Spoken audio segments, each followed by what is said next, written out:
ओम नमः शिवाय। श्री शिव महापुराण 15वां अध्याय प्रारंभ। हर हर महादेव। देश, काल, पात्र और दान का विचार। ऋषियों ने कहा, समस्त पदार्थों के ज्ञाताओं में श्रेष्ठ सूत जी हमारे देश, काल और दान का वर्णन करें। देश का वर्णन। सूत जी बोले, अपने घर में किया देवयज्ञ शुद्ध ग्रह के फल को देने वाला है। गौशाला स्थान घर में किए गए देवयज्ञ से 10 गुना, जबकि जलशाला का तट गौशाला से 10 गुना है। जहाँ तुलसी, बेल और पीपल वृक्ष का मूल हो, वह स्थान जलशाला तट से भी 10 गुना महत्व देने वाला है। देवालय उससे भी अधिक महत्व रखता है। देवालय से 10 गुना महत्व तीर्थ भूमि का तट है।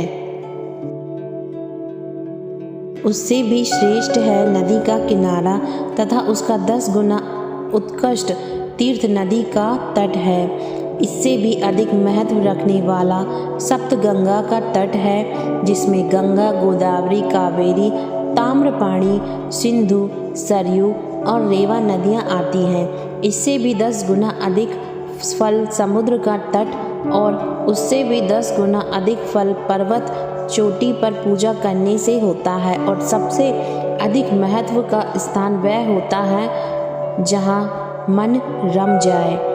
काल का वर्णन। सतयुग में यज्ञ, दान आदि से संपूर्ण फलों की प्राप्ति होती है। त्रेता में तिहाई, द्वापर में आधा, कलयुग में इससे भी कम फल प्राप्त होता है, परंतु शुद्ध हृदय से किया गया पूजन फल देने वाला होता है। इससे 10 गुना फल सूर्य संक्रांति के दिन, उससे 10 गुना अधिक फल तुला और मेष की संक्रांति में तथा चंद्र ग्रहण में उससे भी 10 गुना फल मिलता है। सूर्य ग्रहण में उससे भी 10 गुना अधिक फल प्राप्त होता है। महापुरुषों के साथ में वह काल करोड़ों सूर्य ग्रहण के समान पावन है, ऐसे ज्ञानी पुरुष मानते हैं।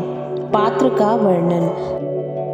तपोनिष्ठ योगी और ज्ञाननिष्ठ योगी पूजा के पात्र होते हैं, क्योंकि ये पापों के नाश के कारण होते हैं। जिस ब्राह्मण ने 24 लाख गायत्री मंत्र का जाप कर लिया हो, वह भी पूजा का पात्र है।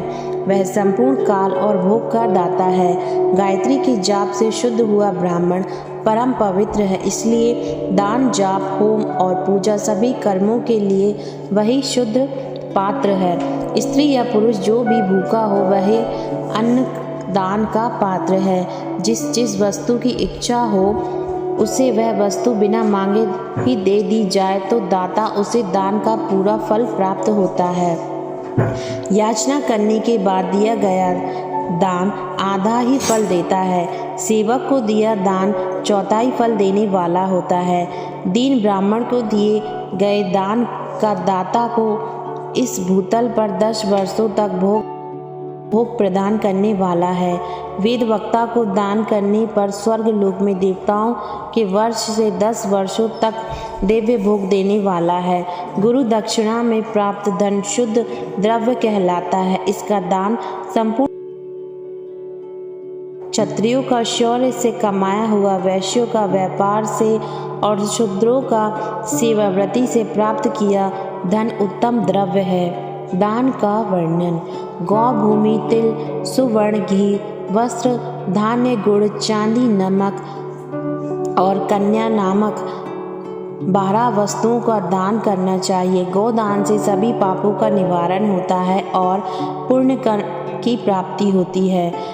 भूमि का दान परलोक में आश्रय देने वाला होता है। तिल का दान करने से बल तथा मृत्यु का निवारण होता है। सुवर्ण का दान वीरदायक और घी का दान पुष्टिकारक होता है। वस्त्र का दान आयु की वृद्धि करता है। धान्य का दान करने से अन्न और धन की समृद्धि होती है। गुड़ का दान मधुर भोजन की प्राप्ति कराता है। चांदी के दान से वीर की वृद्धि होती है।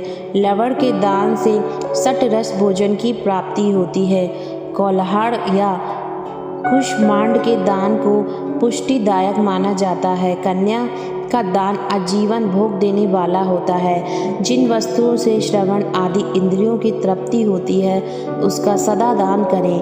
वेद और शास्त्र को गुरुमुख से ग्रहण करके कर्मों का फल अवश्य मिलता है, उसे ही उच्च कोटि की आसक्तिकता कहते हैं। भाई बंधु तथा राजा के भय से जो आसक्ता होती है वह निम्न श्रेणी की होती है। जिस मनुष्य के पास धन का अभाव है वह वाणी और कर्म द्वारा ही पूजन करे। तीर्थ यात्रा और व्रत को शारीरिक पूजन माना जाता है। तपस्या और दान मनुष्य को सदा करनी चाहिए। देवताओं की तृप्ति के लिए जो कुछ दान किया जाता है वह सब प्रकार से भोग प्रदान करने वाला है।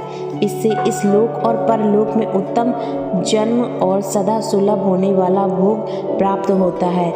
ईश्वर को सब कुछ समर्पित करके एवं बुद्धि से यज्ञ व दान करने से मोक्ष की प्राप्ति होती है। ओम नमः शिवाय। हर हर महादेव। श्री शिव महापुराण 15वां अध्याय समाप्तम।